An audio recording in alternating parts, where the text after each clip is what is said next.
ఎట్లా అనిపిస్తుందమ్మా? ఏ విధంగా చూస్తారమ్మా? ఏమున్నది ఆయన గెలిచిండు. ఆ!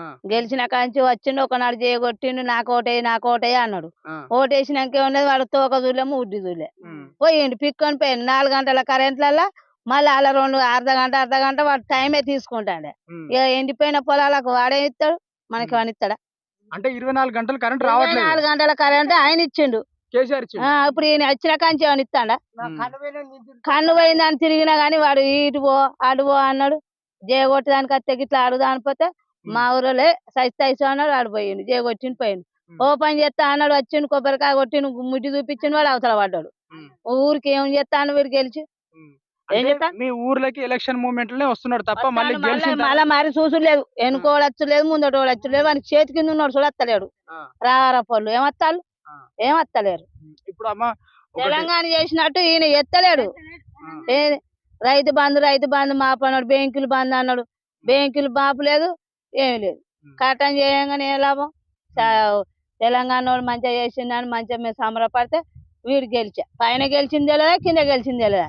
మేము ఓటు వేసే తిరిగి వేసినాం హ్మ్. గెలవపాయ. ఇప్పుడు మాకు ఏమున్నాయి చేతులు ఆధారం మొత్తం ఎండిపోయా కరెంటు సరిగ్గా లేక ఆ ఉండి లేని నీళ్లు గుంజిపోతే అది వారం వరకే మళ్ళీ కరెంటు పోతాండి. ఇప్పుడు ఎన్ని ఎకరాలు వేసిల్లు? ఎన్ని ఎకరాలు మీకు 2 ఎండుకుపోయింది? ఎకరాలే నాకున్నది 2 ఎకరాలు.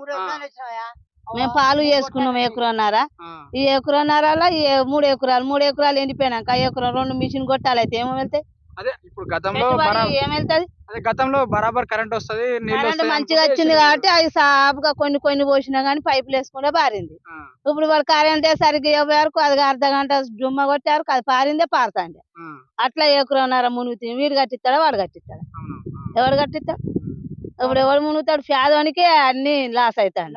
ఉన్నోడు మంచిగానే వానికి పైసలు వస్తానే ఉంటాయి. ఇది అంటే కుప్పలు నొక్కుంటా అయిపోతాను. ఇప్పుడు అతను చెప్పిన హామీలలో ఏ హామీలు వచ్చిందమ్మా మీకు? ఎవరు చెప్పిండు? ఇప్పుడు రేవంత్ రెడ్డి కొన్ని హామీలు చెప్పిండు కదా. ఏం చెప్పిండు? కరెంటు బ్యాంకులు బంద్ మాపు చేస్తా, కళ్యాణ లక్ష్మి ₹1,00,000 ఇస్తా, అర్ధులం బంగారం పెడతా, హ్మ్. తులం బంగారం ఇస్తా అన్నాడు. హ్మ్. తులం బంగారం ఏంది ఇంతవరకు వానికి కళ్యాణ లక్ష్మి లేదు, హ్మ్. మోడీ పైసలు లేవు. హ్మ్. ఇప్పుడు ఇవి కరెంటు కూడా సరిగ్గా లేదు. హ్మ్. ఆయన గెలిచి ఏం పొడుగు చేసిండు ఇప్పుడు 6 నెలల దగ్గరకు వస్తాను. హ్మ్. ఎవరిని లాజ్ చేస్తాడు ఆయన? బస్సులు ఉత్తగానే ఫ్రీ అన్నాడా? ఆ! అది ఉన్నోనికే సీటీలు ఉన్నోనికే జాబు ఉప్పర్ పని చేసేటోడు కూడా ఎక్కుతాడు.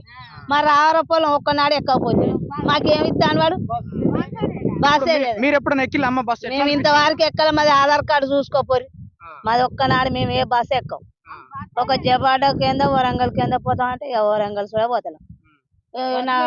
బస్సు లేదు మన్ను లేదు. వాడు బస్సు ఇస్తా పిల్లలకు నేను చదువు ఫ్రీగా బస్సు పంపిస్తా అన్నాడు. హ్మ్. ఆ బస్సు లేదు ఈ బస్సు లేదు ఏ బస్సు లేదు. హ్మ్. మా ఇంట్లో దోసుకుంటా ఆయన తింటా. కన్ను పోయింది అన్న కానీ ఎవరికి కన్ను పోయింది నీకు పోతే ఏమన్నా సర్టిఫికెట్ చెప్పమంటే అలా పోతే ఏం పోతే అంటాను కదా. ఉన్న కన్ను చేయించుకో అంటాను. ఉన్న కన్ను పోయినాక నా మోడు ఎట్లా చూస్తాడు? వాళ్ళు అట్లా అంటారు. ఏమని బాగు చేస్తారు? ఒక్కొక్కరి ఇంటే 4 పింఛన్లు 3 పింఛన్లు ఇస్తారు. మాకు వస్తానే మాకేమైనా ఉండే పట్టుకేనా ఆరాటం? ఎవరికి వెళ్తే ఏం పొడుగు చేసిండయ్యా? తెలంగాణ ఉన్నప్పుడే చక్కదనంగా తిన్నాం. అవి వచ్చిన దానికి కరెంట్ 24 గంటలు ఇస్తే రోజు మడి వారేది. తెలంగాణ గట్టిగా ఉంటే చాలు మాకు. వీడు ఊసిపోవాల్సిందే అంతే. వీడు ఊసిపోవాలి ఆయన రావాలి. మాకు కరెంటు మంచిగా ఇస్తాడు మాకు ఏదైనా ఇస్తాడు. ఎవరు రావాలి? తెలంగాణ ఉండాలి మాకు. కేసీఆర్ రావాలి. కేసీఆరే ఉండాలి. మాకు ఈయన గెలిచిన లాభం. కరెంటు దుమ్మ కొడతాండే ఇంటికో ఇల్లు ఇస్తా అన్నాడు. ఇంటికో జాబ్ ఇస్తా అన్నాడు. చదువు ఫ్రీ అన్నాడు. రాసిన నా కొడుకు మార్కులు చూడపోయినాయి. వాడు ఎట్లా రాసిండు? నా కొడుకు హాస్టల్నే చదివిండు. మంచిగా రాస్తే ఉన్నాయి దుమ్మ కొట్టిండు. మరి అవన్నీ మంచిగా దిద్దద్దా వాడు? ఇప్పుడు అమ్మ రేవంత్ రెడ్డి ఏమంటుండంటే 30,000 జాబ్స్ ఇచ్చినా అని చెప్తున్నాడు. 30,000 జాబ్స్ 30,000 జాబులు లేవు. మా కొడుకు ఇప్పుడు 18 ఏళ్ళు ఉన్నాడు. చదువుతాండు మంచిగానే చదివిండు. పరీక్ష రాసిండు అన్ని రాసిండు నవ్వుకుండా రాసిండు. అలా 2,000 నేను 40,000 ఫీజు కట్టి చదివించి ఏం లాభం? నా బిడ్డ 15 దాకా చదివింది అదే వరదాని పట్ల. అలా మంచిగా వచ్చింది. ఇప్పుడు నా కొడుకు రాసిండు మంచిగా నవ్వుకుండా రాస్తే వీడు గెలిచిందని వాళ్ళ చేతులు ఏమున్నదా కానీ 2 పోయినాయి. 40,000 కడుతుంది. వాళ్ళు ఏమొస్తుంది మాకు? ఒక్క కొడుకున్న ఇంటికో జాబ్ అన్నాడు. చేతులు తెంగిండు అప్పుడు. ఇంటికో జాబ్ ఇచ్చలేదు. ఇక ఉన్నోళ్ళకో ఇస్తాడు లేనోనికి ఎడతాడు. ఇప్పుడు కన్ను పోయినా అని ఎన్ని మాటలు మొత్తుకున్నా కానీ ₹1 ఇచ్చిన లేదు. ఇప్పుడు 3 ఏళ్ళు కన్ను పోయి ఒక్కొక్కరి ఇంటే 4, 5 పింఛన్లు ఉన్నాయి.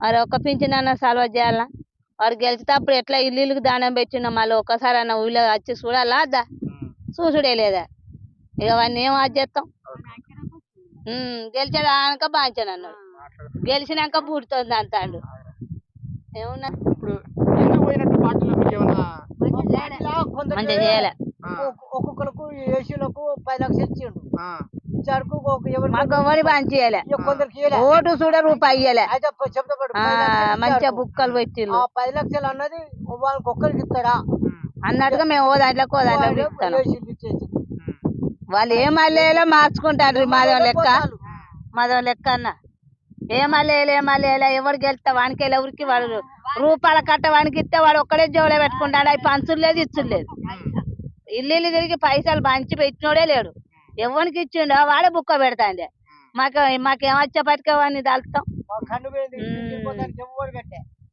తిరిగిన కానీ ఎవరు ఓ మా ఊళ్ళో లంగలు అంతా ఎవరు కుప్ప ఇస్తే వాడ మింగుతాను మాకేం లేదు ఇక మా పనులు ఇంతవరకు ఏది లేదు.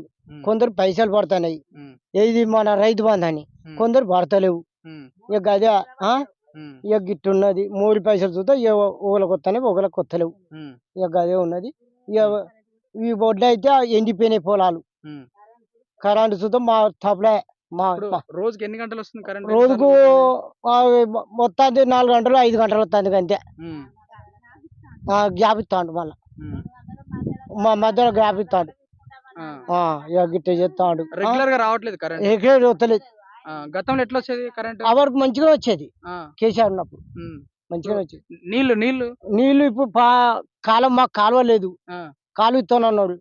ఇంతవరకు కాలువ లేదు ఏది లేదు మాకు. ఎదురుగడ్డ అయిపోయి మాకు ఏది లేదు. కాలువ లేదు ఏం లేదు. ఎండిపోతానే రైతులు ఏదో నీళ్ళు వెళ్ళినందుకు కొంచెం కొంచెం వడ్లు వెళ్తాయి. ఇక అంతే మాకు కూతుల బాధ ఉంది. మొక్కజొన్న లేవు ఏ పై పంట లేదు నీళ్ళు లేవు. మాకు కాలువ లేదు. ఒకట్టున్నది కాలువ తెస్తానని కాలువ తెత్తలేదు. ఒకట్టున్నది ఇక ఎవరు అంటారు తెచ్చుడే లేదు. ఒకట్టున్నది.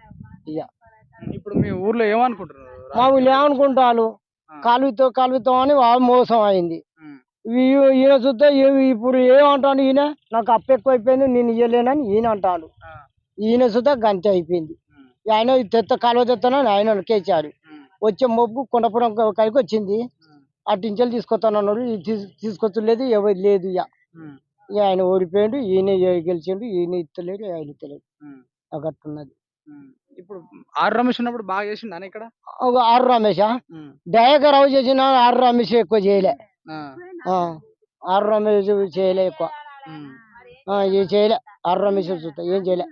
ఇప్పుడు నన్ను మళ్ళీ ప్రజలే కాపాడుకుంటారు నా కార్యకర్తలు నన్ను గెలిపిస్తారు అనుకుంటా మాట చెప్తుండు. ఇప్పుడు మళ్ళీ ఈ పార్టీ నుండి ఆ పార్టీ వెళ్ళిపోయిండు. పోయిండు కదా. దీన్ని ఎట్లా చూస్తారు? ఇది ఇప్పుడు ఎట్లా అంటే ఇప్పుడు ఈ మన నాగరాజు అని వచ్చిండు. నాగరాజు గెలిచిన ముఖం చూసుడే లేదు. నాగరాజు ఇటు వచ్చిండా నాకు ఓట్లు వేయమని చెప్పి అప్పుడు వచ్చిండా? ఏది నాగరాజు వచ్చిండా? నాగరాజు ఒక్కసారి వచ్చిండు ఓట్లే అని మాట మళ్ళీ కనిపించలే. ఇక కనపడలే. ఇక గెలిచిన కచ్చలు చూడలేదు. ఇక ముఖం చూపెట్టలేదు. ఇక గెలిచలే లేదు. ఇక ఏం చేసుడు లేదు ఏం మానలేదు. ఇక ఊరు బాగు చేసిన వాళ్ళు ఏమన్నా ఇక గట్టున్నది. మాకు కాలువ లేదు ఏం లేదు నీళ్ళు